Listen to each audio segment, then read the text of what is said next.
Paris, 1895. La marque Clicia s'installe place Vendôme. Le premier institut de beauté au monde ouvre ses portes. Par la suite, sa prestigieuse école esthétique. La marque Clicia devient la favorite de cours royales et de célébrités. Ses cosmétiques sont distribués dans 40 pays, jusqu'aux Amériques et la Chine. Clicia produit plus d'1 millier d'articles, parfums et soins du visage. Clicia, un siècle plus tard, vous propose des soins riches de son savoir-faire et ses secrets d'excellence. Des rituels chronobiologiques matin, soir et week-end. Clicia, le temps est mon partenaire.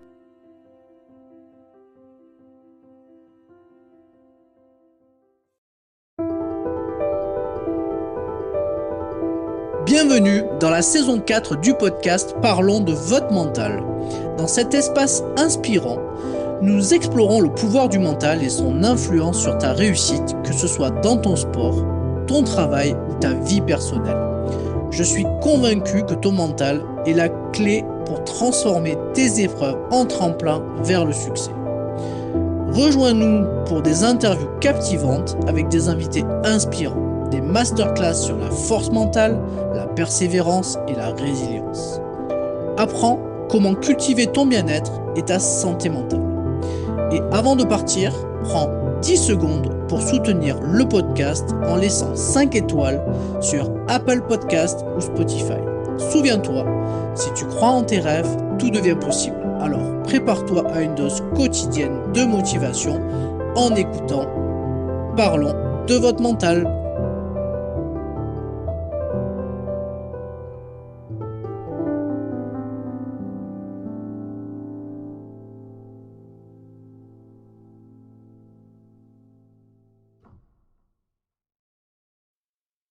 Bienvenue dans un nouvel épisode de Parlons de votre mental. Aujourd'hui, j'ai l'honneur d'accueillir une invitée exceptionnelle à Paris qui s'appelle Mélanie Prévost. Salut Mélanie. Salut, enchantée. Merci pour ton invitation. Je suis très contente de parler avec toi. Bah écoute, c'est un grand plaisir pour moi de t'accueillir. On a des passions communes, hein. Le journalisme, le podcast. Donc on a eu la chance de pouvoir déjà échanger. Et je trouvais intéressant aussi d'aller voir un petit peu de ton côté, puisque du coup, tu as une belle carrière en tant que journaliste dans des médias. Et c'est toujours intéressant de savoir un petit peu qu'est-ce qui se passe derrière. Parce que nous, on voit que la face avant, en fait. On voit Dans pas les l'arrière cuisine des médias et toute la pression qu'il peut y avoir sur les différents salariés qui travaillent autour des métiers de la communication et c'était chouette de pouvoir t'interviewer pour informer mes auditeurs un petit peu du coup un peu de ce qui se passe derrière en fait, parce que finalement c'est pas toujours très proche. Vous êtes très sollicité et du coup il faut un mental d'acier. C'est ça. Et puis en fait, au final, quand on est journaliste, on aime raconter les histoires des autres, mais on se raconte pas beaucoup. Et c'est devenu aussi important pour moi de raconter un petit peu les coulisses pour faire connaître l'envers du décor aux gens qui nous écoutent. Et puis aussi, je pense qu'on a un gros problème en ce moment, c'est comment s'informer. On est saturé dans l'espace médiatique et je me dis que si on connaît un petit peu plus l'envers du décor, peut-être que ça peut nous aider à connaître mieux les médias et peut-être savoir mieux s'informer aussi. Du coup pour informer les auditeurs qui nous écoutent et les auditrices, dans quel groupe de médias tu as pu travailler? Alors en fait, moi, j'ai toujours rêvé d'être réalisatrice de reportages. C'est ça mon métier de base. Donc je réalisais des reportages sur la télé. Et en fait, moi, j'étais ce qu'on appelait journaliste pigiste. Donc je travaillais en fait en tant qu'intermittente du spectacle. Et je travaillais plutôt pour des sociétés de production qui, elles, en fait, les chaînes sous-traitaient les reportages à ces sociétés de production pour qui moi je travaillais. Donc je travaillais jamais pratiquement en direct avec les chaînes, mais je travaillais pour plusieurs sociétés de production en fonction des projets. Si tu veux des idées, j'ai travaillé pour le groupe TF1. En tout cas, les reportages étaient diffusés sur le groupe TF1, le groupe M6, le groupe Canal, voilà les grosses chaînes qu'on connaît. Et puis sur la TNT, qui aussi appartient souvent à des gros groupes. Ok. Tu as participé à des émissions qu'on connaît tous et qu'on regarde à la télé, par exemple? Exactement. Je pense que la plus connue, je crois qu'elle a mon âge, cette émission. Je crois qu'elle est de 91 comme moi. C'est E égale M6. Donc, je pense que tout le monde a déjà regardé cette émission un peu emblématique de M6 qui passe tous les dimanches soirs. Et oui, j'en ai fait plusieurs, trois reportages pour eux. En plus, c'est des reportages en incarné, donc en plus, je passais à l'écran, donc c'était assez drôle. Bon, ben, c'est top. C'est top. Tu auras peut-être des anecdotes à nous donner quand on abordera un peu plus la partie sur le mental. Donc là, aujourd'hui, bah, tu continues à réaliser des vidéos et tu réalises aussi des podcasts. Pour ce faire, tu collabores avec des marques, peut-être encore des médias, je sais pas, tu me diras, pour produire des contenus, j'ai envie de dire, captivants et innovants. C'est ça. J'essaye de me servir justement de mon expérience dans les médias traditionnels et de la porter dans les médias digitaux. Et maintenant, je travaille pour des entreprises, des entrepreneurs pour leur aider justement à raconter mieux leur histoire, oser s'exprimer. Et j'apporte un peu mon expérience de journaliste au digital. Ouais. En fait, c'est du personal branding, mais on va dire sous l'angle audio-vidéo, quoi. C'est ça exactement. Et je pense que comme c'est aussi des nouveaux métiers, c'est des nouveaux médias, je pense que parfois mon expérience des interviews, de l'humain, de savoir comment écrire une histoire, comment créer un peu de la dramaturgie, des choses comme ça peut apporter une petite patte un peu différente à ce qu'on peut avoir l'habitude de voir déjà dans le digital. En tout cas, j'essaye. Ouais, bah après, je sais pas si tu connais un peu la philosophie du podcast et qui est la mienne, c'est que chaque individu est unique, donc chaque histoire est unique, donc forcément, chaque personal branding doit être unique. C'est ça, exactement. Alors j'ai pour coutume de commencer le podcast par un petit portrait chinois. OK. Donc si tu veux bien te prêter à ce petit jeu, on va commencer comme ça sera notre échauffement de ce matin et Avec ensuite, bah, on déroulera les différentes thématiques du podcast en lien avec, le mental.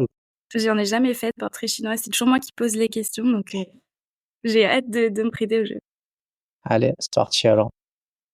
Donc, Mélanie, si tu étais un média, lequel serais-tu et pourquoi? Je crois que ça va pas te surprendre, mais je pense que je serai le podcast, évidemment. Voilà, ce qu'on disait, maintenant je travaille beaucoup dans le podcast. Je suis en train d'enregistrer mon propre podcast. Je suis très, très heureuse. Pour moi, c'est vraiment un média qui est synonyme de liberté. Moi qui ai travaillé dans les médias tradis, voilà, il y a tout un engrenage de choses que je peux pas maîtriser.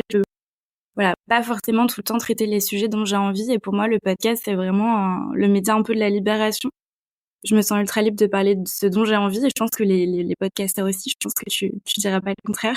Et voilà, et après, pour moi, c'est aussi tout un outil magnifique de communication pour les marques et pour les entrepreneurs. Mais pour moi, en premier lieu, c'est vraiment une espèce d'expression assez libre. Donc j'aime beaucoup ce média. Voilà, là, tu nous as lâché une info, tu nous as dit que tu avais créé ton podcast et comment il s'appelle? Alors, mon podcast, il s'appelle Je te le dis en off. Ça regroupe exactement ce dont on est en train de parler. Le but, c'est vraiment d'interviewer des journalistes ou des pros des médias pour aller raconter un peu les coulisses. Que ça soit comment ils créent du contenu, comment ils créent un reportage, comment ils écrivent un article, mais aussi c'est quoi un peu leurs conditions de vie, comment ils gagnent de l'argent, qu'est-ce qui est difficile dans leur métier. Je me dis qu'en connaissant mieux les médias, parce que parfois il y a un peu une espèce de barrière avec leur audience, peut-être que les gens ils sauront mieux comprendre les enjeux en fait médiatiques du moment et mieux consommer, mieux comprendre les médias, ce que je disais tout à l'heure. J'ai enregistré mon tout premier épisode vendredi. J'étais comme une enfant après, j'ai eu du mal à dormir. C'était un moment important pour moi. Et il sort là pendant les fêtes très bientôt. Bon, mais c'est cool. En plus, avec une invitée que je connais. Exactement. Bon, on va pas spoiler. Si tu étais un film, quel film choisirais-tu et pourquoi?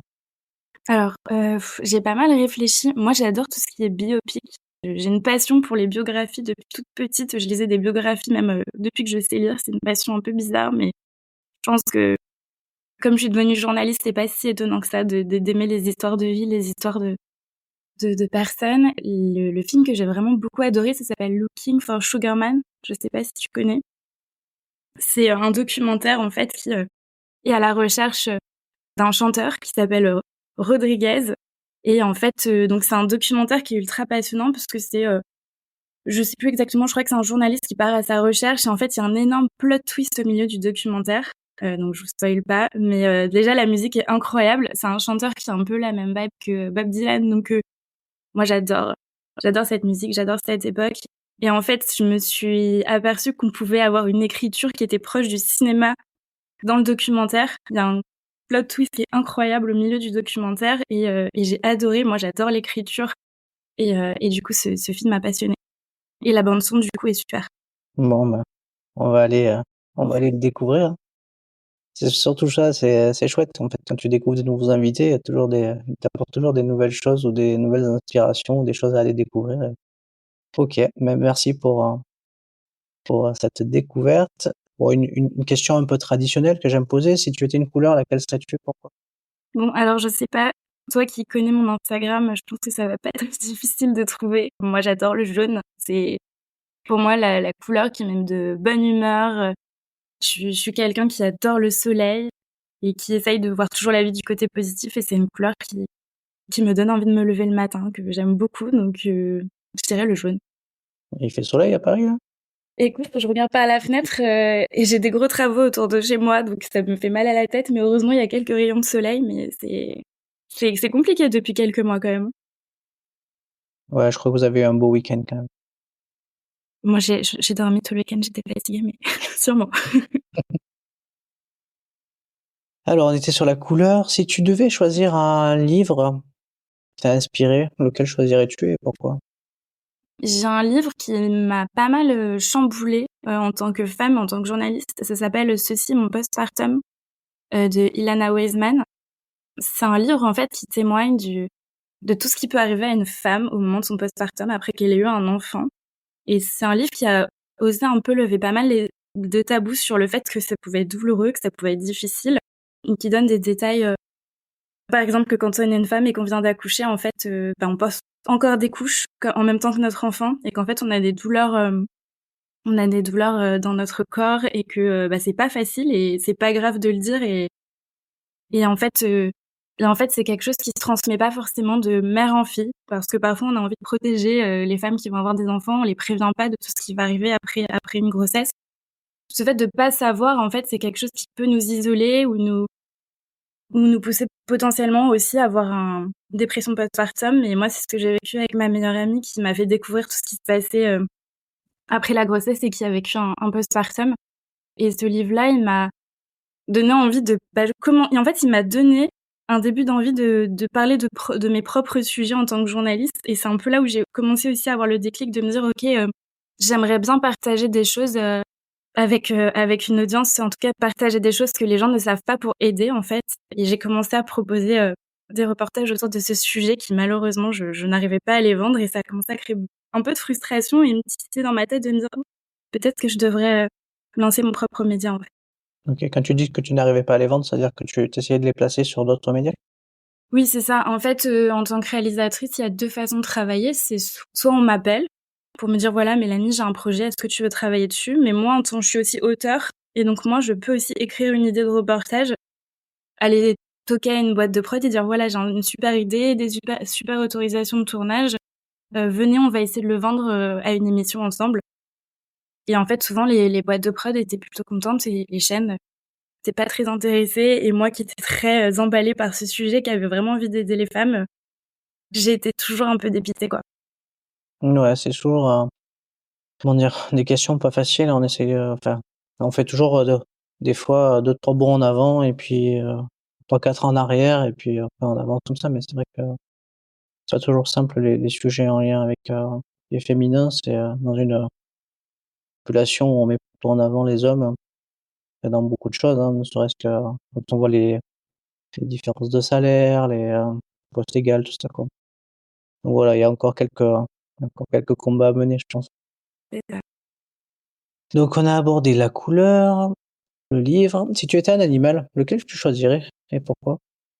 Alors celui-ci, il est très dur. En général, moi, je donne un animal, mais alors c'est pas du tout je sais pas si ça met beaucoup en valeur, mais j'ai vécu en Australie et du coup, j'adore les koalas. Mais en fait, je sais pas si ça représente ma personnalité parce que je suis quelqu'un d'hyperactive et qui fait plein de choses, mais j'ai beaucoup de tendresse pour cet animal, peut-être parce qu'il est l'inverse de moi et qu'il fait que dormir et manger de l'eucalyptus. Ça date de mon année passée en Australie, mais j'aime beaucoup cet animal. Dans quel cadre tu es allé là-bas? Je suis partie là-bas. Alors, j'ai toujours voulu être journaliste et en fait, j'ai beaucoup enchaîné les stages quand j'avais la vingtaine. Et en fait, au bout d'un moment, la dernière boîte dans laquelle j'ai travaillé, où j'espérais être embauchée, elle a coulé parce que le milieu des médias est vraiment très difficile et surtout, il y a de moins en moins d'argent dans la télé. Déjà, il y a 10 ans, c'était le cas et du coup, je m'engage à fond dans une boîte et en fait, elle coule. Donc, je me dis, ouais, j'enchaîne les stages, j'arrive pas à trouver de travail. Et en plus, j'étais dans une relation amoureuse super toxique et je me suis dit, il y a un contrat qui existe un visa qui existe qui s'appelle le PVT. En anglais, c'est le Working Holiday Visa. Et quand tu as moins de 30 ans, tu peux aller dans plusieurs pays où tu obtiens, il y a plusieurs choix de pays dans lesquels tu peux aller où tu obtiens un visa d'1 an où tu peux travailler. Et j'ai décidé de bosser quelques mois, de vendre des vêtements, me faire un peu de sous et puis de partir 1 an à l'aventure à l'autre bout du monde pour faire une petite scission et me dire est-ce que tu veux vraiment être journaliste ou pas? Est-ce que c'est vraiment ton rêve ou voilà, petite pause pour savoir un peu où j'en étais dans ma vie et vivre un peu des aventures. Ouais, c'est chouette. Pour Ouais, faire le point et puis revenir gonfler à bloc à Paris. c'est ça. C'est Et pas le même, pour la c'est petite pas le même histoire, climat. ce qui est très drôle, c'est que je suis restée 1 an là-bas et c'était une super expérience. Et en fait, la seule raison pour laquelle je suis rentrée, c'est que je me suis dit j'adore ma vie en Australie, mais j'ai toujours dans mes tripes de devenir journaliste et il faut que je rentre. Mais par contre, si je quitte un pays aussi fabuleux que l'Australie, c'est pour être journaliste. Et je suis rentrée et au bout d'1 mois, je rentrais dans une nouvelle boîte. Donc, Ouais, ça a été une opportunité de partir et pour mieux revenir finalement. c'est ça. Et une motivation de revenir pour quelque chose, en tout cas. Si tu devais choisir un lieu, lequel choisirais-tu? J'ai un lieu qui me tient beaucoup à cœur. Alors, pourtant, je suis pas du tout originaire de là-bas. C'est une plage à Osgore. Ça s'appelle la plage de la Gravière. L'océan, c'est déjà quelque chose qui me rassure et qui m'apaise beaucoup. Et cet endroit, il a un symbole un peu de guérison pour moi. Peut-être qu'on en parlera tout à l'heure, mais j'ai arrêté d'être journaliste pour la télé parce que j'ai fait un burn-out. Et le jour où en fait où j'ai posé ma démission, en fait j'étais à un mariage et j'étais très malheureuse. Et après le mariage, au lieu de rentrer à Paris, je me suis enfuie. J'ai pris un covoiturage et je suis partie à Osgore parce que c'était un lieu que j'aimais beaucoup. Et en fait, j'ai décidé de démissionner et j'ai passé le coup de fil pour démissionner sur cette plage. Et pour moi, c'était déjà un lieu que j'aimais beaucoup, qui me rassurait. Mais du coup, cette plage, elle a une grande symbolique pour moi. Et quand je suis un peu perdue, j'y retourne souvent.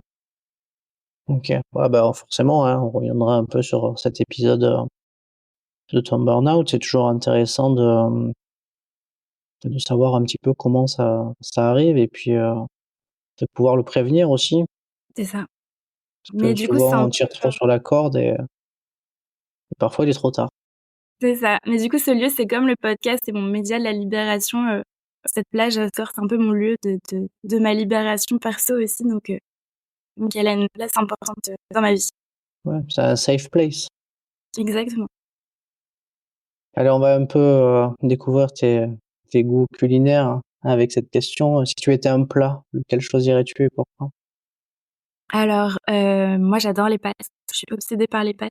Petite, je suis fille unique et mes parents travaillaient beaucoup et j'ai passé beaucoup de temps chez une nounou qui vient de la Calabre et elle me faisait des pâtes fraîches presque tous les jours. Donc j'étais un peu bien ou mal habituée, je sais pas. Et du coup, c'est voilà mon plat de réconfort, mon plat de tous les jours, c'est les pâtes. J'essaye de diminuer parce qu'en vieillissant, mon corps il supporte moins de manger lourd, mais en tout cas, c'est pour moi les pâtes, c'est la vie. Ok, bah, c'est la vie. La citation du jour. Si tu étais une musique, quelle serais-tu? Alors, j'ai beaucoup de musique qui me tiennent à cœur. C'est la musique et le son, c'est quelque chose qui m'accompagne tout le temps au quotidien.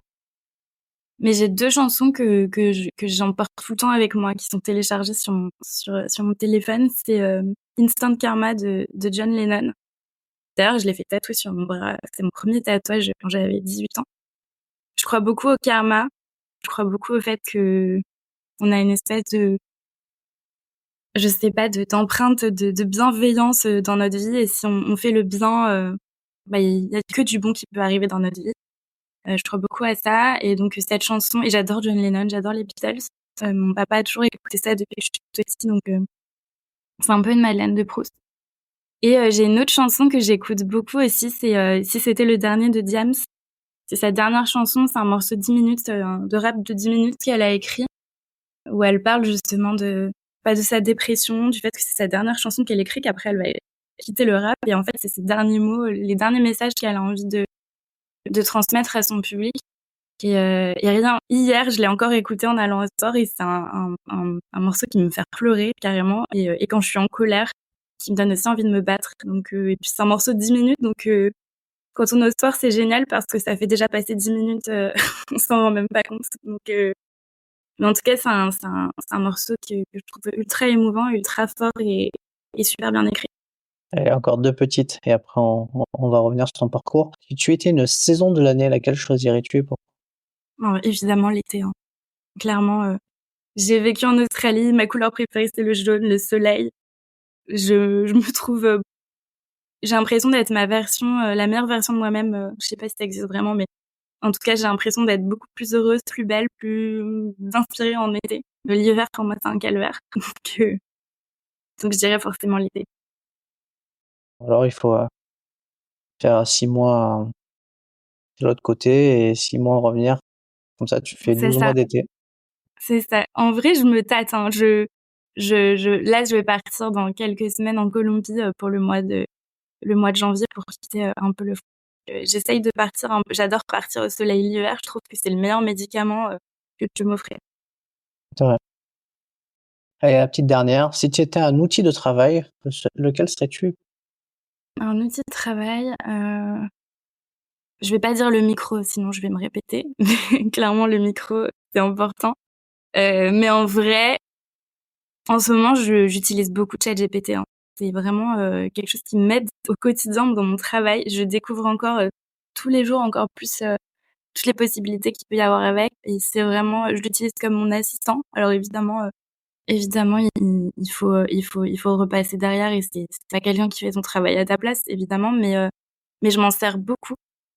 Et, et d'ailleurs, j'ai une anecdote assez marrante. Je donne des cours dans des écoles de communication, et mes élèves utilisent beaucoup l'IA.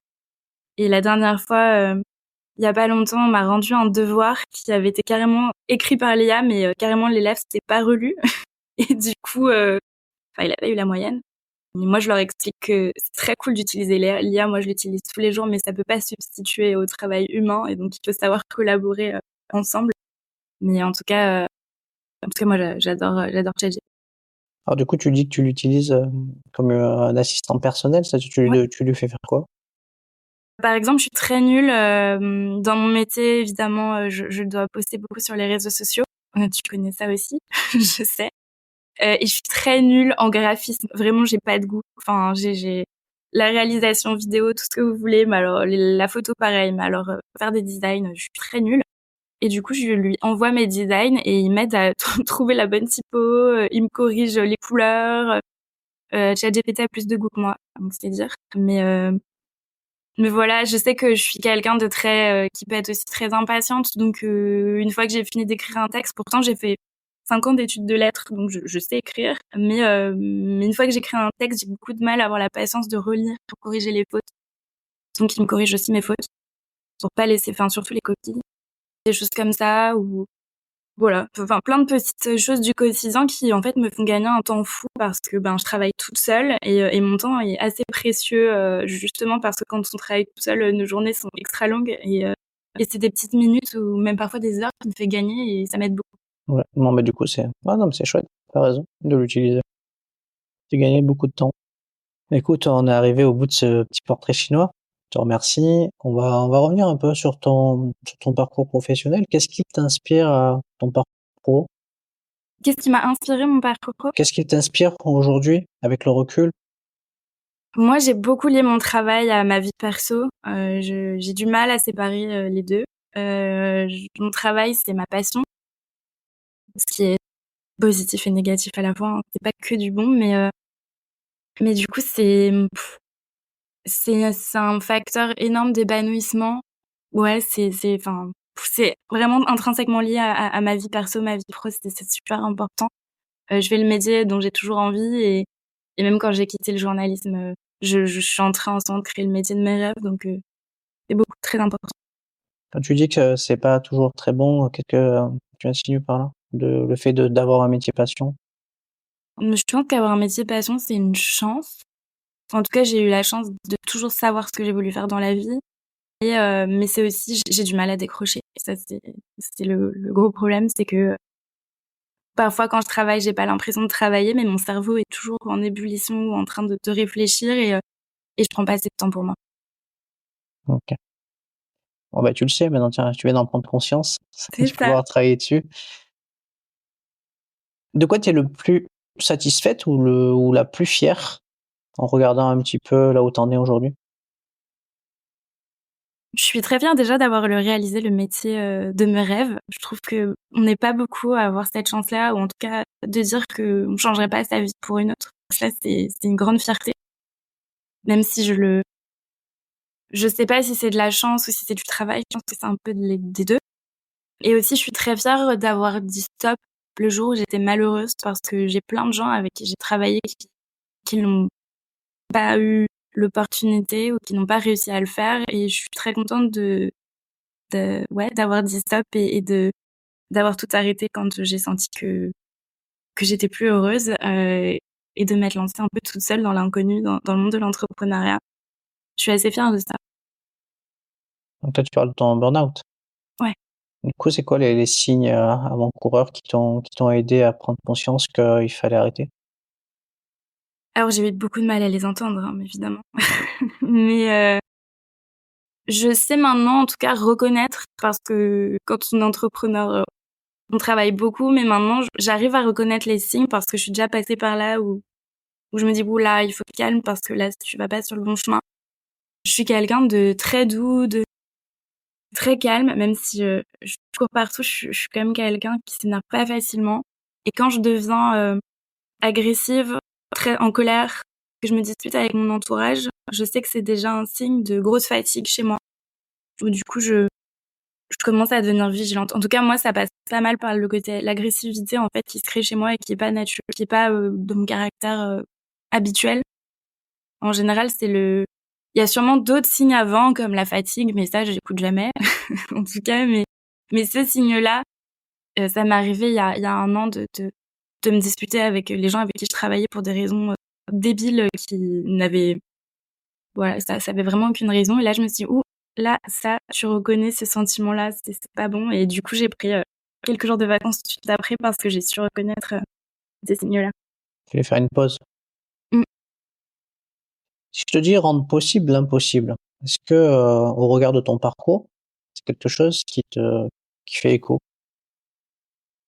Ouais, alors j'ai pas l'impression d'avoir, forcément, gravi l'Everest, hein, mais en tout cas, dans ma façon de penser, quand on a un rêve, c'est tellement possible de le réaliser parce que quand on met toutes les chances de son côté et qu'on y travaille fort et moi je crois beaucoup à la loi de l'attraction aussi, mais je pense qu'en fait, réussir, c'est déjà y croire et oser rêver grand. Enfin moi, c'est ce que je me dis tout le temps, je m'oblige à rêver grand et quand je travaille et les gens quand je fais du coaching, pas mal d'entrepreneuses pour les aider à se lancer sur les réseaux, à faire du podcast, de la vidéo et souvent je les pousse à rêver grand et rien que déjà de visualiser son rêve et de s'imaginer dedans, déjà c'est ça permet de le rendre réel et sûrement de le rendre possible. Après chacun son Everest, hein. C'est ça. Pas besoin de viser la lune, vraiment toujours viser la lune. C'est-à-dire, si on a bien ciblé en tout cas son par rapport à son ambition, là où on veut aller et qu'on arrive à l'atteindre, dire, bah, c'est tant mieux quoi. C'est une bonne chose quoi. On va aborder du coup on va rentrer là donc merci, hein, pour toutes ces informations en lien avec ton parcours. On va parler un peu un peu plus de mental avant de rentrer un peu, dans ta philosophie.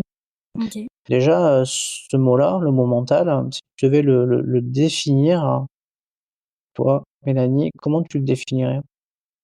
Moi, j'utiliserais plusieurs mots. Je dirais que déjà, c'est la clé de beaucoup de choses, chez moi. ou chez les autres et que c'est une force. Je me suis rendu compte qu'en fait, le mental avait plus de pouvoir que le physique. En tout cas que le mental pouvait driver le physique. Par exemple, il y a, je crois, un peu plus d'un an, après mon burn-out, je suis partie faire une rando dans la jungle en Colombie. Je fais beaucoup de sport, mais je suis pas du tout. Les randos, je suis pure parisienne, c'est pas trop mon truc. La jungle, encore moins. Et en fait, je suis partie faire ma rando et la veille, j'avais fait du montage jusqu'à je sais pas quelle heure et enfin, je suis pas partie en rando, je suis partie en Colombie. La veille, j'avais travaillé jusqu'à très tard et du coup, j'ai acheté mes chaussures de rando à l'arrache, je les ai pas essayées et le jour où je suis arrivée dans la jungle et que j'ai mis mes chaussures, elles étaient trop petites. Et en fait, c'était un endroit très très humide dans la Sierra Nevada et au bout d'une journée, j'ai mes pieds qui ont gonflé, j'ai eu des ampoules atroces. Mes pieds se sont infectés avec la jungle. Pas très désolée, c'était très sexy, mais et en fait, les guides qui étaient avec moi m'ont dit mais est-ce que tu peux te faire rapatrier parce que tu dois souffrir le martyre le soir quand ils me désinfectaient mes pieds, je pleurais. Et en fait, je me suis dit non, pour moi, c'était un moment important cette retraite de 5 jours, c'était dans des terres sacrées, j'avais pas mon téléphone, c'était vraiment un espèce de symbole aussi de guérison après mon burn-out et j'ai fait les 5 jours en souffrant le martyre, ils m'avaient mis des serviettes hygiéniques derrière les pieds pour pas que je sente en fait que ma peau était à vif. Et j'ai fini ces 5 jours de trek à la fin en pleurant. J'ai failli tomber dans les pommes. Mais en fait, je savais que si j'avais écouté mon physique au bout de un jour et demi, j'aurais arrêté. Et en fait, j'étais tellement déterminée et j'avais tellement envie de me prouver qu'en fait, on peut tout dépasser quand on a envie que j'ai continué. Et là, je me suis dit, waouh, en fait, la force mentale, c'est un outil tellement puissant, en fait. Quand même bien choisir les chaussures, quand même. Ouais, bah ça, je referai plus, hein. Mais c'est ce qui montre que pourquoi mon travail parfois est mauvais pour moi, c'est que, je fais des bêtises parce que je travaille trop et du coup, je le paye après, parce que je suis pas assez attentive sur le reste de ma vie. Ouais, sur les treks, l'équipement, c'est important, quoi. Mmh. Même si déjà que c'est dur, encore en plus, si on peut s'épargner des souffrances. C'est ça. Mais au moins, c'est une leçon que j'ai retenue. Prendre des chaussures à sa taille, les essayer, ça, je ferai plus jamais la bêtise. J'ai eu tellement mal aux pieds. J'ai pas pu marcher pendant une semaine après. Quelle importance tu accordes à avoir un bon mental dans ta profession? Dans celle que je fais aujourd'hui? Ouais. Ou après tu peux nous parler de celle d'avant aussi, hein. Après je sais pas si tu prenais en considération aussi, le mental à ce moment-là, mais certainement dû évoluer avec le temps. En fait, en étant plus jeune, je me rendais pas trop compte. Je m'auto-analysais pas. Ça avait pas une place très importante dans ma vie. Je pense que c'était la jeunesse et j'avais pas trop conscience de ça. Je m'analysais pas trop. Mais aujourd'hui, je suis entrepreneuse et je gère ma boîte toute seule. Et je sais que, pour moi, la première valeur d'une entrepreneuse, c'est la résilience et la persévérance, parce qu'on se prend beaucoup de petites tartes dans la figure très régulièrement, ce qui est normal, c'est des petits obstacles. Surtout que moi, quand j'ai commencé, je connaissais vraiment rien du tout à l'entrepreneuriat. Quand on est journaliste, parler argent, c'est un gros mot. Donc, je suis vraiment débarquée là sans trop savoir pourquoi. Et ce que j'ai remarqué de tous les gens autour de moi qui ont réussi, c'est qu'ils ont tous fait ils ont tous eu beaucoup d'échecs et ceux qui ont réussi, c'est ceux qui ont continué et malgré les échecs, malgré les obstacles. Et donc je dirais qu'en fait c'est ça pour moi. Enfin, en tout cas, le mental a une place importante dans le sens où faut pas se laisser décourager et c'est la persévérance qui fait qu'on réussit un jour. Tu penses que tout le monde peut développer un bon mental ou est-ce que c'est une qualité innée? Ça, je sais pas trop. À vrai dire, je sais pas si je connais assez l'être humain pour pouvoir dire ça. Moi, je pense que c'est vraiment quelque chose qui est ancré en moi. J'ai une hargne, ça dans les tripes, je pense. Et je pense que depuis toute petite, par exemple, je crois que je veux devenir journaliste depuis que je sais parler à peu près. Je sais pas d'où ça vient. Mais en classe de CP, par exemple, je voulais déjà tellement être journaliste que j'ai auto-créé mon propre journal dans ma classe. Et je me suis auto-proclamée rédactrice en chef. Sinon, c'est pas marrant. J'étais déjà un tyran. Donc, moi, je pense que c'est inné chez moi. Mais j'ai des proches pour qui c'est pas très important et qui se laissent plutôt flotter et qui ont pas ce caractère-là. Je sais pas si pour moi, c'est quelque chose d'inné, mais je pense que c'est quelque chose qu'on peut développer par contre. Alors, c'est quoi ton approche personnelle pour te préparer mentalement? Ou avoir une préparation mentale optimale en tout cas en ce qui te concerne? Je dirais que ce que j'ai appris de moi pour me préparer, c'est un mélange d'automotivation. Parfois, j'appelle même ça un peu un ego trip, mais j'en ai besoin pour me préparer. C'est-à-dire que de base, je suis quelqu'un qui a pas du tout confiance en elle, donc j'ai besoin d'avoir mes petits tips pour me donner confiance en moi. Et aussi du travail, être bien préparée à, à l'événement ou à l'objectif que je vais me donner. Par exemple, si j'ai une interview, je sais que la prépa, elle va passer par être prête le jour J, avoir assez travaillé et préparé en amont pour être sûre de moi. Et après, il y a aussi un lâcher prise où pour être prête mentalement, il faut aussi libérer de l'espace dans sa tête, donc il faut aussi prendre soin de soi. Et ça, je l'ai appris récemment et c'est aussi important avoir un mélange juste d'ego trip, de travail et de bien-être. Bah, justement par rapport à ça, tu penses que, c'est important d'arriver vraiment à se connecter avec soi-même, ne serait-ce que pour ton travail créatif? Ouais, moi pour me connecter, j'ai besoin d'être seule. Je suis quelqu'un qui aime être entourée, mais qui a besoin de moments d'introspection. Et là où je suis la meilleure pour être inspirée et créer, c'est quand je suis seule. Et par exemple, là vendredi, j'ai tourné mon premier épisode de podcast. Alors j'en ai fait plein des podcasts que j'en fais pour les autres, mais le mien, c'est une grande symbolique et voilà, j'en avais tellement envie depuis très longtemps. Et j'ai beaucoup travaillé mon interview avant, mais la veille, j'ai pris un jour off. Justement en me disant si tu veux être bien vendredi et si tu veux être connectée et si tu veux être sereine et là je me suis écoutée en fait et je me suis dit aujourd'hui je travaille pas et je profite de l'instant présent du fait que demain c'est un moment important et que t'es super fière, qu'on est super fière et ouais je me suis connectée à moi et j'ai passé la journée à aller au sport, à bouquiner et à faire vraiment tout ce dont j'avais envie et je pense que c'était important de marquer ce moment-là. Alors moi, pour moi, je trouve que l'enthousiasme, il a un rôle crucial dans le maintien, d'un bon mental. Qu'est-ce que toi tu en penses? Ouais, ouais, c'est vrai. Oui, c'est vrai. Je pense que c'est important de se mettre toujours en position d'être enthousiaste, d'essayer en tout cas de voir toujours le positif. Je pense que c'est important, mais c'est pas tout le temps facile aussi de le garder. Je pense que c'est un travail aussi de tous les jours de se mettre toujours dans un mood positif. Faut essayer, tant qu'on peut. Alors on va aborder la confiance en soi et le droit à l'erreur. Mmh. Donc, on va commencer par la confiance. Comment, as-tu construit ta confiance en toi tout au long de ta carrière, ton parcours? Alors de base, je suis quelqu'un qui a vraiment pas du tout ça fait très banal, je suis sûre que tout le monde dit tout le temps ça, mais je suis quelqu'un qui a pas du tout confiance en soi. Et surtout, moi, bon, après, comme je pense beaucoup de femmes, hein, mais j'ai un gros problème avec mon image, ce qui fait que petite, j'ai toujours séché les exposés en public, dès qu'il fallait que je prenne la parole. Moi, j'étais l'élève, plutôt bonne élève à l'école, mais qui était cachée dans un coin et qui voulait surtout pas qu'on la regarde. Donc je suis partie avec ces bases-là et quand j'étais réalisatrice, la première fois que je suis allée sur un tournage, la chose que j'ai demandé à ma chef et qui l'a fait beaucoup rire, c'est, mais en fait, je suis réalisatrice et là, quand je vais arriver sur le tournage, les gens, ils vont devoir m'écouter.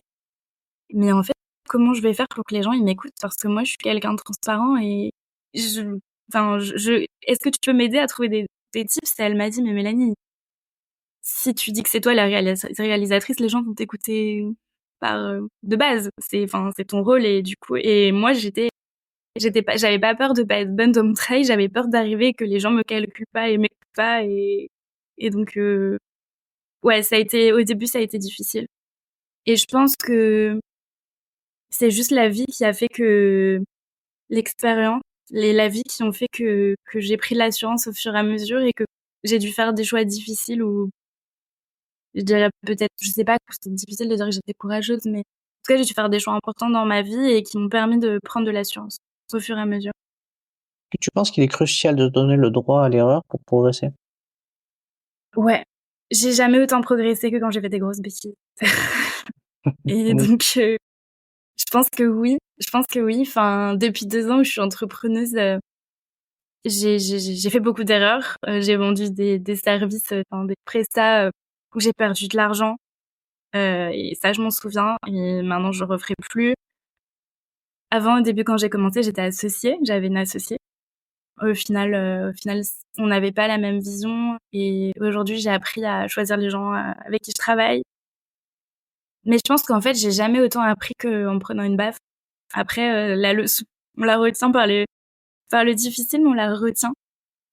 Mais c'est vrai que maintenant, avec le recul, à chaque fois, je me dis que j'ai appris de mes erreurs. Mais quand on est au moment où on vit l'échec, c'est très, très difficile d'avoir ce recul-là. Et moi, je vois, j'ai toujours, enfin, là, je lance mon podcast, j'ai peur que personne l'écoute. Alors, c'est bien beau de me dire, ah, bah, si personne l'écoute, t'apprendras quelque chose. Ouais, génial. Mais, en attendant, je mets tellement d'énergie, je suis tellement heureuse de le lancer que je serais au bout de ma vie si jamais ça échouait. Mais je sais, maintenant, avec le recul, je sais que sur le moment, ça sera dur, mais que j'aurai des choses à apprendre. Donc, j'arrive à me dire ça en tête, mais bon, le jour J, on fait toujours la tronche quand même quand on échoue, hein. Après, en podcast, ça dépend de la symbolique que tu y mets derrière, mais à partir du moment où une personne l'écoute et qu'elle est contente de l'avoir écouté, que ça lui apporte quelque chose, c'est gagné. C'est ça. Si je me disais pareil quand je faisais des reportages, je me disais s'il y a une personne que j'ai pu aider déjà, une, c'est déjà énorme, quoi.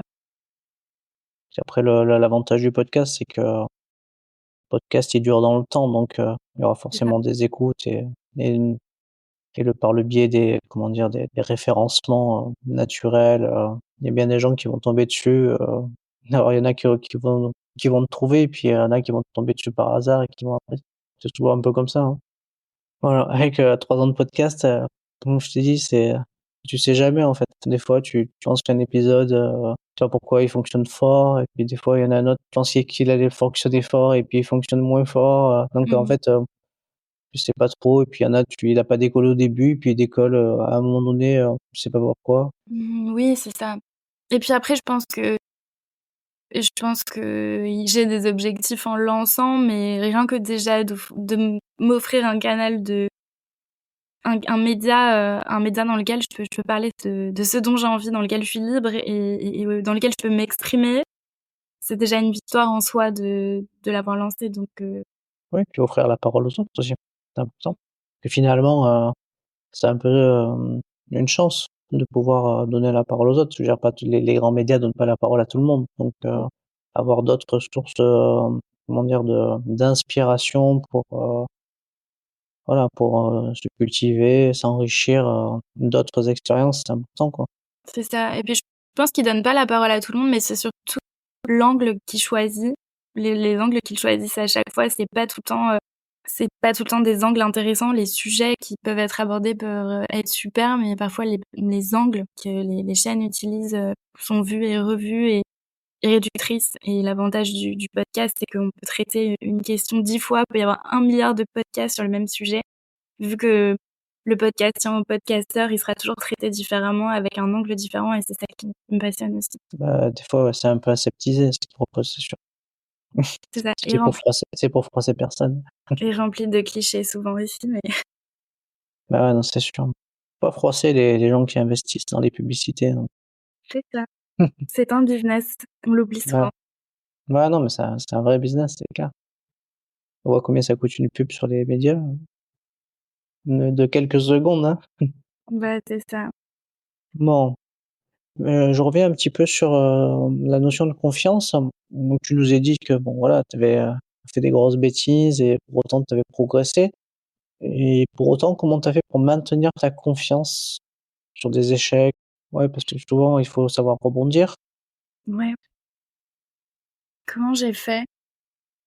Si je savais. Je sais pas trop comment j'ai fait. Je pense que, comme je te le disais tout à l'heure, j'ai une espèce de niaque dans les tripes qui font que je lâche jamais. Et en fait, je pense que plus on va me taper dessus et plus je vais avoir envie de rebondir et de réussir. Bizarrement, quand je suis dans un confort, c'est pas là où je suis la meilleure. Franchement, plus j'ai d'obstacles et plus je me surpasse et plus ça m'oblige en fait à sortir de ma zone de confort et à prendre des risques. Et je pense que c'est là où je suis la meilleure. Donc, mais qu'est-ce que je fais pour créer ça? J'en ai aucune idée. Je pense que c'est vraiment une force intérieure, je sais pas. Faudrait demander à ma psy, mais moi, je sais pas. Ouais, mais je pense que c'est une notion de, ta personnalité qui Mmh fait mh. que tu veux peut-être pas te décevoir, alors du coup comment J'aime dire? beaucoup les défis. Ouais, J'aime c'est beaucoup ça. les défis. Tu te challenges, quoi. Mmh. J'aime pas quand si un jour on m'a dit beaucoup dans ma carrière, «Tu y arriveras jamais», c'est la meilleure chose qu'on puisse me dire, ça va me faire sortir, une énergie et déplacer des montagnes en disant: «Tu verras, si j'arriverai jamais, t'inquiète, je serai là». Bon, bah, je pense que ton podcast, il va jamais marcher, moi.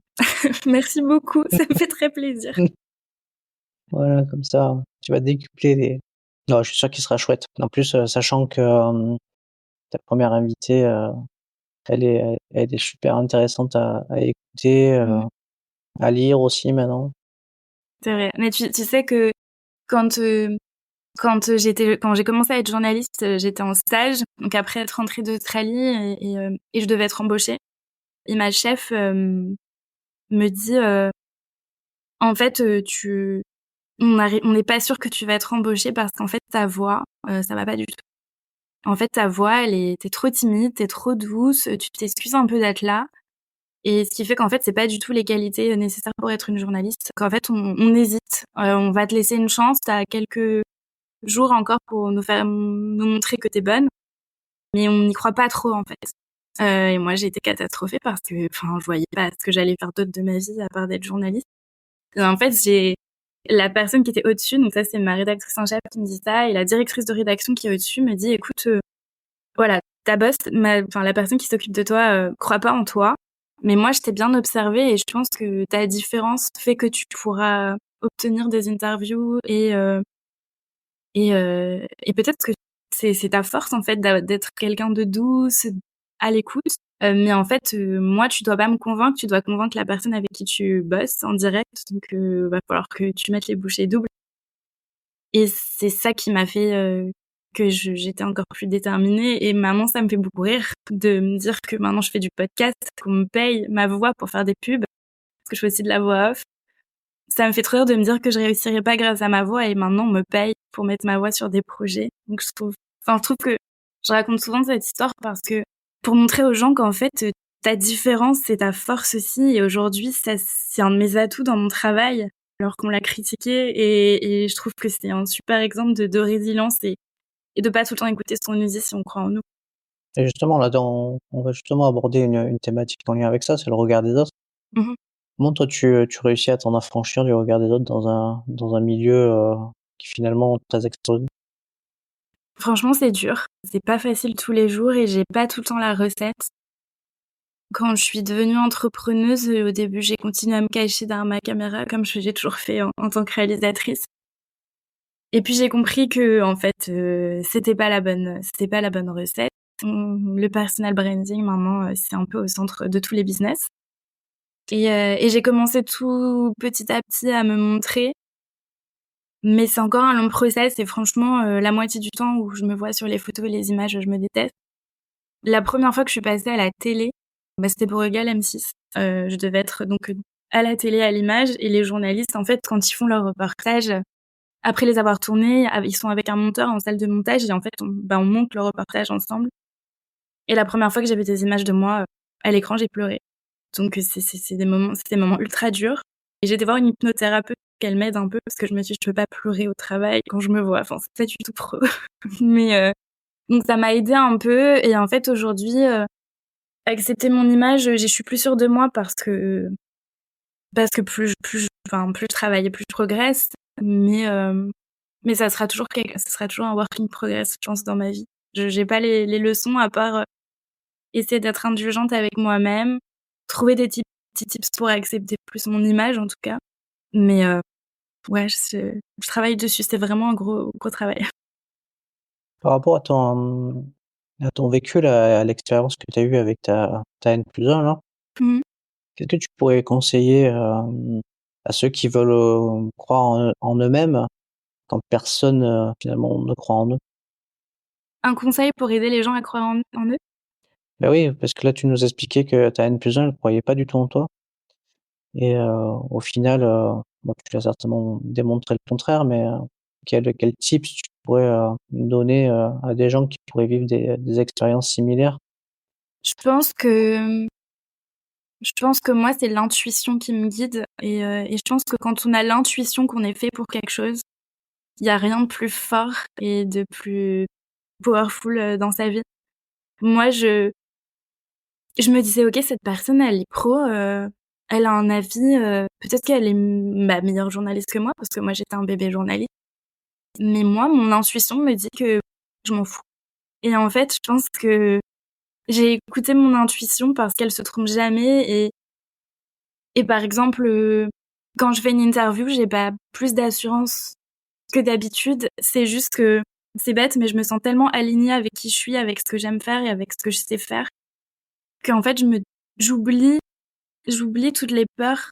Enfin, je suis plus du tout j'extériorise plus du tout mes peurs en me disant: «Ah mais comment je vais être?» Je suis juste là dans le moment présent et je suis juste là où j'ai envie d'être et où je suis alignée et c'est ça, en fait, écouter son intuition, c'est quand on est fait pour quelque chose, je pense qu'il y a pas grand-chose qui peut nous arrêter, en fait. Ni la peur, ni le manque de confiance en soi, ni les commentaires du voisin. Je pense qu'il faut juste s'écouter, écouter la petite voix qu'il y a en nous et elle sait mieux que n'importe qui de tout le pouvoir et toute la force qu'on a à l'intérieur. Je rebondis sur un mot que tu as dit bon journaliste. C'est quoi un bon journaliste?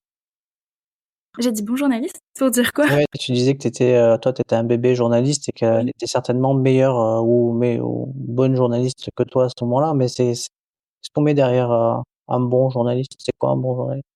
Alors en tout cas, elle avait plus d'expérience que moi à l'époque, mais aujourd'hui, un bon journaliste, c'est un journaliste qui respecte la déontologie du métier, c'est très important. Le métier de journaliste, il est encadré quand même par certaines, règles éthiques, qui sont la vérification des sources, la protection des sources, enfin voilà, des choses un peu basiques, on n'accepte pas d'argent, contre, on paye pas les gens pour avoir une interview, des choses comme ça. Voilà, c'est des choses un peu basiques, mais c'est vrai que j'en parle souvent aussi sur mes réseaux et j'en parle souvent autour de moi. Puis en ce moment, tout le monde en parle, pas que moi. De la distinction entre maintenant le journaliste et le créateur de contenu qui se mélange un petit peu avec l'arrivée des réseaux et ça, j'en parle beaucoup dans mon podcast. Et en fait, la différence qu'il va y avoir, c'est que nous, en tant que journaliste, normalement, quand on est un journaliste bienveillant et avec de la déontologie, on a une certaine rigueur, en tout cas, dans l'information qu'on donne et dans les propos qu'on dit. On vérifie tout ce qu'on dit et c'est sourcé. Et c'est ça qui est rassurant aussi pour un auditeur quand il va aller lire un journaliste, c'est que normalement, il n'est ni influencé par l'argent, par le pouvoir, et qu'il est censé être neutre, plus ou moins. Évidemment, après, il y a les éditorialistes et tout, et c'est encore différent. Et un humain ne peut pas être jamais 100% neutre. Mais en tout cas, il essaye de recouper ses informations et il a un objectif d'informer avant tout. Oui. C'est long, cette définition, mais Non, non, mais c'est bien, c'est bien que nos auditeurs et les auditrices puissent, l'entendre parce que, voilà, il y a quand même beaucoup de fake news, il y a beaucoup de gens qui écrivent sans sourcer, c'est ça. il y a voilà donc Et surtout, alors je citais ChatGPT tout à l'heure, je m'en sers beaucoup. Mais ça vraiment, même parfois je questionne ChatGPT quand il me donne une info. Moi, je vais aller vérifier derrière. Et à chaque fois, je lui dis, mais c'est quoi ta source en fait quand tu me dis ça? Et souvent, après, il me répond qu'il en a pas.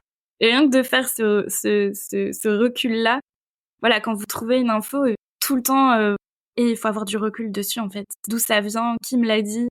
Est-ce que je trouve 2 fois cette info quelque part ou est-ce que ça vient d'une oui, puis institution? après, est-ce que c'est prouvé scientifiquement, par exemple? C'est ça. C'est des études, voilà. Parce que si c'est une personne qui l'a dite, ça veut pas dire que c'est vrai, hein.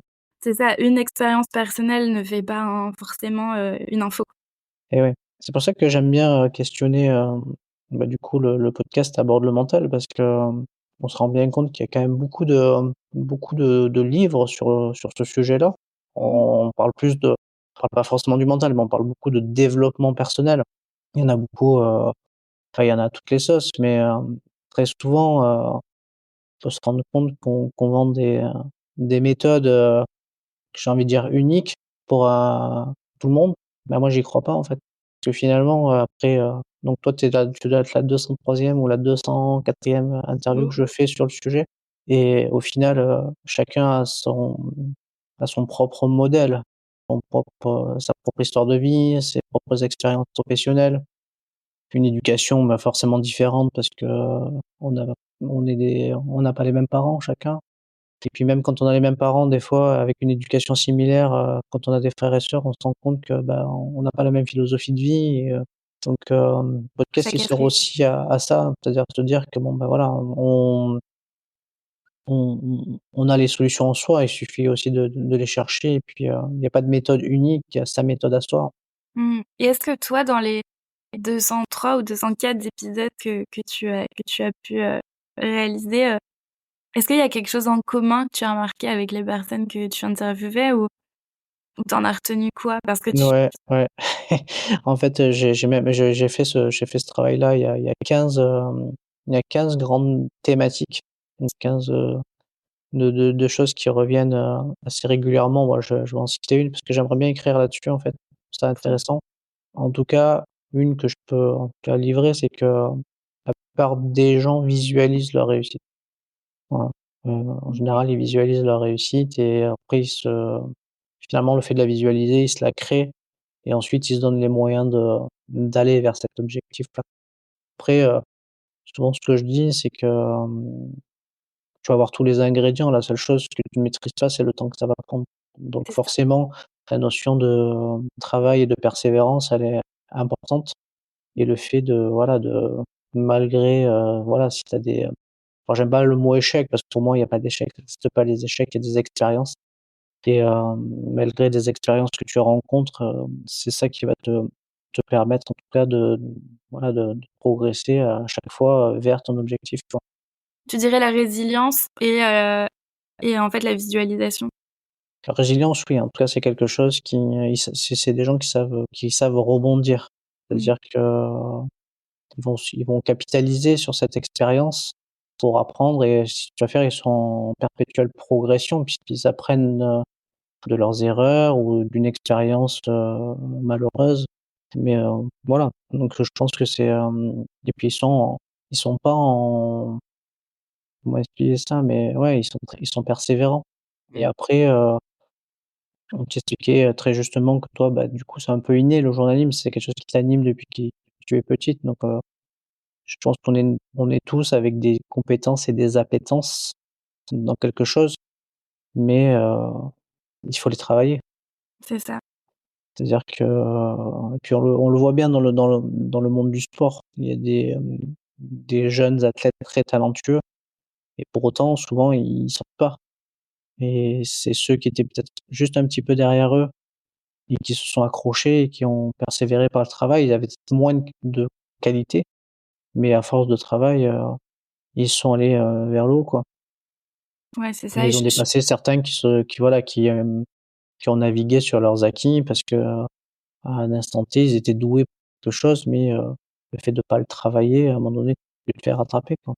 ouais, c'est ça et je pense que c'est ça l'avantage quand on a un métier passion, c'est que moi, je peux passer des heures à aller geeker sur, un truc, sur des sujets où les gens, ils vont, aller regarder une série Netflix et moi, je peux aller geeker, des heures pour aller voir, quelle caméra je vais choisir ou tu vois, pour mes invités, je vais passer des heures à aller décortiquer tout ce qu'ils ont, été dire ou pour apprendre à mieux les connaître, mieux les comprendre, et ça, c'est le travail et la passion chez moi vont ensemble. Donc en fait, je vais beaucoup plus travailler que quelqu'un qui est journaliste et qui a pas spécialement ça dans la peau comme moi ou moi, je vais travailler 4 fois plus parce qu'en fait, ça me passionne et je suis trop heureuse de le faire.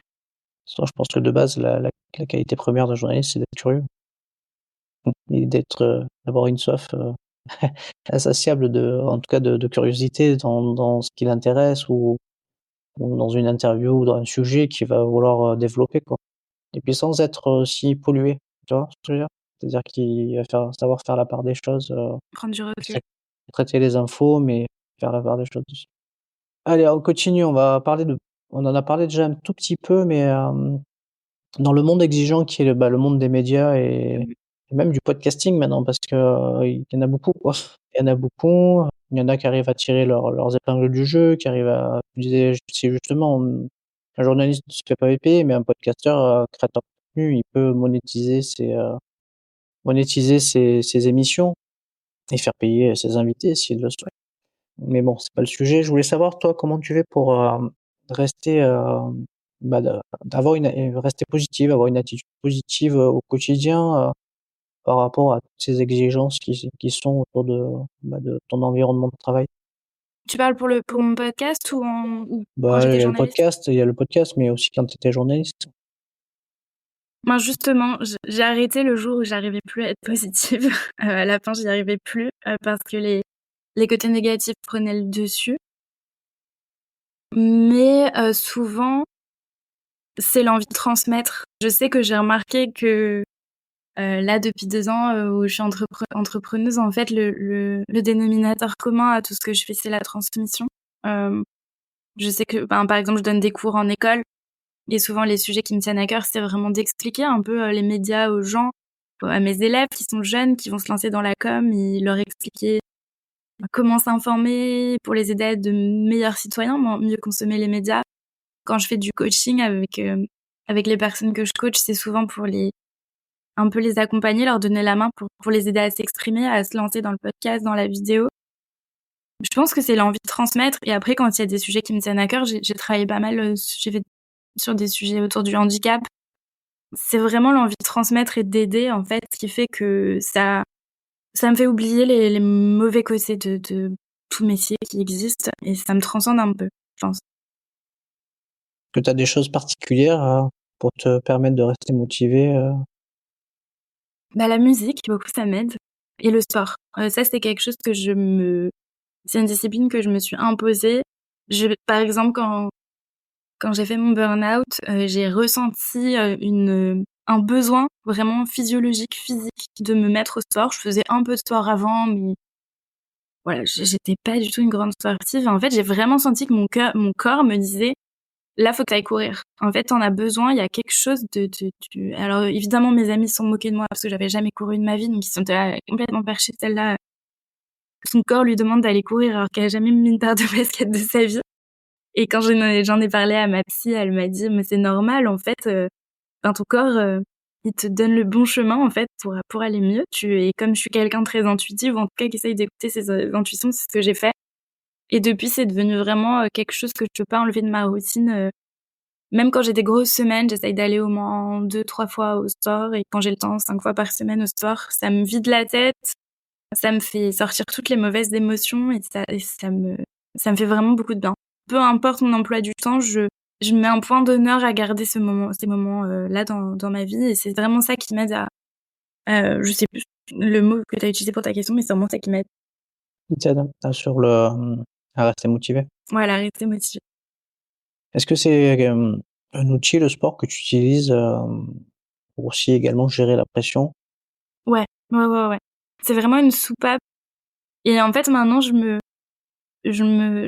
plais à choisir aussi le sport en fonction de l'émotion que je ressens. De base, je suis quelqu'un qui a du mal à analyser ses émotions. C'est pour ça que quand j'ai fait mon burn-out, je faisais beaucoup de crises d'angoisse. Et ma psy m'expliquait que c'était d'après elle, parce que comme je n'écoutais pas, je refoulais mes émotions, ça sortait en fait. C'était des crises de panique et d'angoisse. Et donc maintenant, j'essaye aussi d'adapter mon sport en fonction des émotions que je ressens, en tout cas que j'essaye de ressentir quand j'y arrive à les identifier. C'est-à-dire comment tu fais pour adapter ton sport? Par exemple, quand je suis en colère, je vais faire de la boxe parce que j'ai besoin de taper et la salle, ça suffit pas à faire évacuer parfois ce que je ressens. Quand j'ai de l'anxiété, je vais plutôt aller faire du yoga parce que ça m'aide vraiment à m'apaiser l'esprit. Et après, dans la vie de tous les jours, je fais plutôt de la salle, du renforcement musculaire et du cardio. Mais le yoga et la boxe, c'est 2 outils que je ramène quand je sens que mon mental est un peu perturbé, qu'il y a soit de la colère, soit de l'anxiété. Et oui, c'est des choses que j'utilise et qui m'aident bien. J'ai envie d'aborder une thématique qui fait partie aussi du mental, c'est la thématique de la concentration. C'est quelque chose, on en parle assez régulièrement, d'autant plus qu'on a plein de, comment dire, de notifications aujourd'hui, le téléphone, les écrans, enfin bon, il y a plein de choses qui peuvent distraire ta concentration. Comment tu fais toi pour optimiser ta concentration sur des longues périodes et sur des projets qui peuvent être intenses dans ton métier? Moi, j'ai beaucoup je sais pas du tout, j'en ai jamais parlé à un professionnel, donc je sais pas, je pourrais pas identifier quel est mon profil autour de ça, mais en tout cas, j'ai beaucoup de mal à rester concentrée plus de 1-2 heures, heu, et encore. Par exemple, j'adore aller à des conférences, mais pour moi, plus d'1 heure de conférence, après je gesticule dans tous les sens, je perds ma concentration. Je pense que c'est une question de tempérament, mais je pense que c'est une question un peu sociétale de maintenant on est très habitué au contenu court, de faire des pauses, on est une génération un peu de zapping qui fait qu'en fait j'ai déshabitué mon esprit à être concentré, parce que j'ai quand même fait 5 ans d'études de lettres, donc j'ai lu beaucoup, beaucoup pendant mes études, des livres, passionnants et parfois très chiants. Mais, mais en tout cas, j'arrivais à lire des heures. Aujourd'hui, j'ai du mal à terminer j'ai du mal avant, je lisais des livres d'un trait, aujourd'hui j'ai d'une traite. Aujourd'hui, j'ai beaucoup de mal à lire, très longtemps et au cinéma, j'ai du mal à rester, donc je sais pas, je pense qu'il y a un peu d'anxiété aussi, un peu de personnalité et un peu de enfin, je me suis déshabituée et j'essaye de me remuscler mon attention, je sais pas si ça se dit, Ouais, bah, mais ouais, ouais, et effectivement. ma concentration, mais en tout cas, c'est un défi du quotidien aussi pour moi. Maintenant, j'essaye de ce qui m'aide bizarrement pour rester concentrée, c'est d'avoir un bruit de fond, donc souvent j'ai de la musique quand je travaille. Enfin voilà, j'ai des tips pour rester concentrée. Je travaille très tôt le matin aussi. Je me lève, souvent à 6 heures et je commence à travailler à 7 heures et je sais que de 7 heures à 9 heures, 9 h 30 en général, les gens soit ont des enfants mais sont occupés, soit dorment. Donc c'est des créneaux où je suis très productive et j'arrive à écrire, j'arrive à être concentrée. Et après, dès que le monde des notifications arrive, j'y arrive plus. C'est plus compliqué et c'est pas que de la faute des autres parce que je pourrais mettre mon téléphone en mode avion, mais je suis trop curieuse. Donc, heu, donc voilà, j'essaye de le travailler, mais c'est vrai que c'est pas facile. Je sais pas si toi ça te fait la même chose, mais moi en tout cas, j'ai beaucoup de mal. Moi, j'ai du mal à me concentrer sur un long temps, donc en fait, ce que je fais, c'est que je fais de l'intermittent. Donc en fait, ou alors quand je sens que ma concentration est déficiente, j'arrête. Je sais qu'après derrière je suis efficace, donc je préfère m'arrêter et reprendre. Et après, ouais, ça dépend. Après, moi aussi, je préfère travailler, la nuit, la plupart des podcasts, je les monte, la nuit, parce que j'aime les réécouter. Donc toujours, bah, c'est comme ça que j'ai écrit mon 1er livre aussi. C'est en capitalisant sur tous les tips de chacun, qui peuvent être pertinents, à remettre à l'écrit et d'en faire, quelque chose d'utile pour les gens aussi.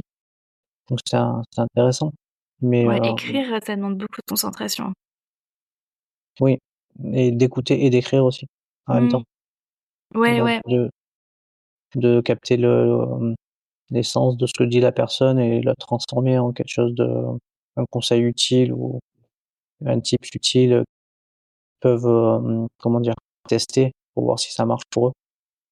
Donc ça c'est, mais ouais, la concentration après ça dépend de sa forme du moment aussi. Ouais, ouais. Mais moi, c'est vrai que le montage, c'est le plus dur parce que le montage écrire par exemple, moi j'ai toujours un fond un sonore qui traîne à la maison ou quand je travaille. Mais c'est vrai que le montage, on est vraiment obligé de se mettre dans une bulle et donc là, c'est un effort pour moi. Pourtant, j'adore monter, mais alors qu'est-ce que je procrastine avant de monter? Je peux décider d'un seul coup d'aller, faire une lessive alors que je déteste ça ou faire la vaisselle, parce que je sais qu'après ça va être un moment intense en tout cas de concentration et j'ai du mal à m'y mettre. Ouais, c'est vrai qu'il faut être concentré. Et j'ai une petite dernière question pour toi, donc qui est, une question en lien avec, la détermination, une de tes forces de caractère visiblement. Et la question que j'avais envie de te poser, c'est est-ce que tu penses que la force mentale est intrinsèquement liée à la détermination? Alors si tu m'avais pas posé la question, instinctivement, j'aurais dit que c'est la même chose. Donc je pense que oui et ça peut ne Pour toi, ça peut être différent? Bah, après, elle peut être liée selon les gens à des facteurs différents. Mais après, la détermination, en tout cas, moi, ce que je relève dans toutes les interviews que j'ai pu faire, c'est un élément déterminant, en tout cas qui permet de mentalement d'être fort, quoi. Ouais, bah, ouais, moi, je pourrais pas dissocier les 2. À vrai dire, pour moi, c'est vraiment limite la même chose, mais oui. Du coup, je saurais pas quoi répondre à part ça, parce que je vois pas de différence. OK. Après, souvent, la détermination, elle peut être différente aussi dans le travail et dans sa vie personnelle. OK, ouais, oui, c'est vrai. Mais après, moi, comme je dissocie pas trop mon travail, ma vie personnelle, c'est Il y a des gens c'est qui ouais, sont très déterminés au travail et qui sont plus, cool, ensuite dans leur vie, perso. Enfin, tu vois, c'est il vrai, peut y avoir aussi des en fonction de ses objectifs aussi qui peuvent être très, différents, c'est vrai. Après, ce que je me suis aperçue, pour le coup, il y a pas très longtemps, pourtant ça fait maintenant 2 ans que j'ai eu mon burn-out, c'est aussi que ce qui m'a amenée au burn-out, c'est pas que le travail, mais c'est aussi ma vie perso. Et donc pour le coup, je suis un peu plus cool sur ma vie pro, même si je travaille encore beaucoup. Mais par contre, je suis beaucoup plus cool dans ma vie perso. Je me suis vraiment allégée, ma charge mentale parce que en fait, je me rendais compte que de moi-même, j'avais un besoin d'organiser, de gérer beaucoup de choses qui étaient pas nécessaires dans ma vie perso et qu'en fait, je me saturais toute seule. Et donc, en tout cas, j'ai essayé de j'ai essayé, je sais pas si la d'équilibrer. détermination que j'ai enlevée dans ma vie perso, mais en tout cas, j'ai essayé de m'alléger de beaucoup de choses dans ma vie perso, et de rester, exigeante et déterminée dans ma vie, pro et de laisser plus, de chance à la spontanéité et à me laisser plus couler, dans ma vie perso maintenant parce que on n'a pas besoin de se surcharger de contraintes, en tout cas plus que nécessaire dans la vie perso. Ouais, non, c'est sûr. Bah, souvent, on parle aussi, régulièrement de la charge mentale.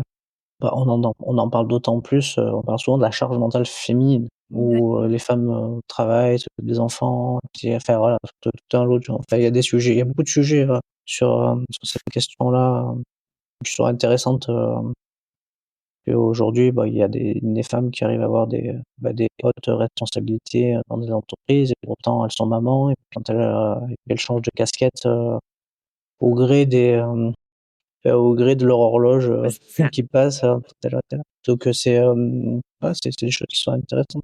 Bon après comme je disais, chaque individu est unique, hein, donc chacun va gérer son mental à sa façon, trouver ses propres solutions, se faire accompagner si besoin, toi qui as eu un burn-out, bah, finalement, ton un accompagnement avec un professionnel de santé nécessaire, je pense. Oui. Trouver ses propres solutions, toi ça a été le sport, et différentes formes du coup de discipline sportive en fonction des émotions que tu ressens donc voilà c'est une solution pour toi en tout cas. Après Oui, ça, et il y a aussi le fait de me recréer rapidement un projet.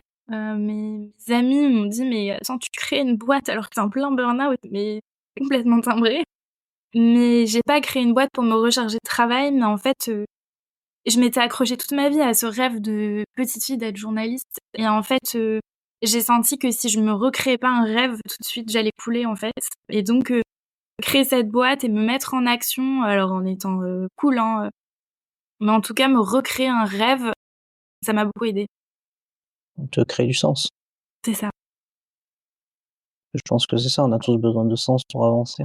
Donc je pense que une fois qu'on a trouvé, qu'est-ce qui fait sens pour nous, facile après de comme tu disais de mettre bah, les projets en avant et de commencer à les mettre en œuvre.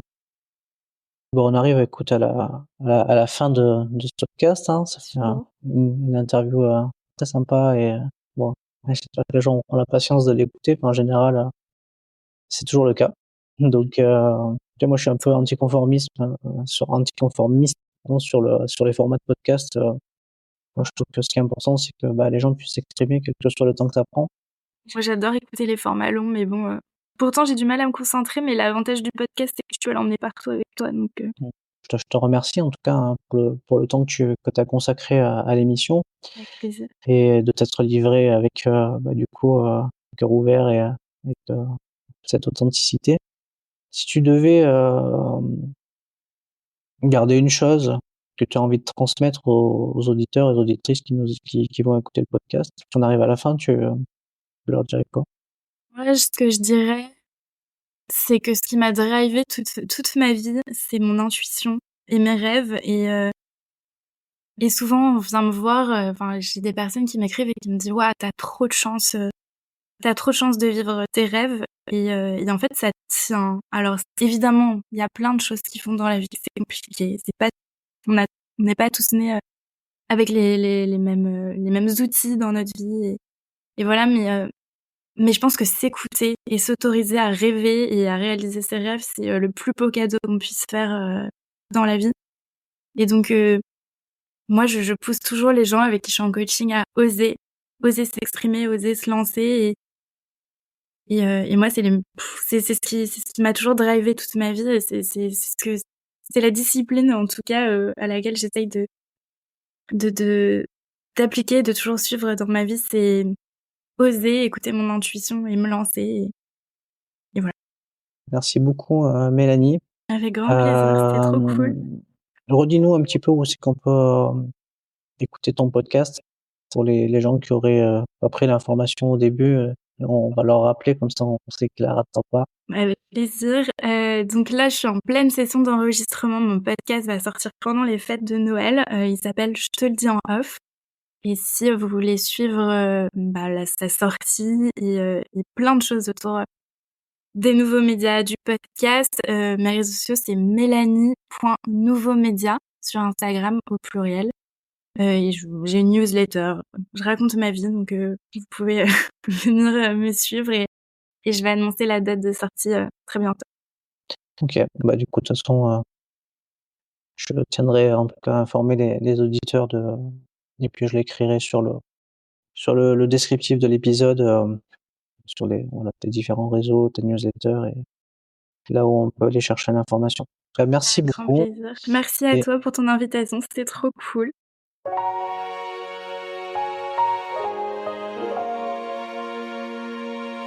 Nous arrivons au terme de cet épisode captivant. J'espère que tu as pris des notes ou que tu t'es abonné à ma newsletter pour avoir accès au résumé. N'oublie pas de me suivre sur les réseaux sociaux tels que LinkedIn, Instagram et YouTube pour du contenu supplémentaire. Et devine quoi ? Tu peux me contacter directement sur mes réseaux sociaux pour bénéficier d'une séance gratuite où nous pourrons discuter de tes questionnements sur ta préparation mentale. Clique simplement sur les liens mentionnés dans la description de l'épisode. À très bientôt et souviens-toi, si on croit en ses rêves, tout devient possible.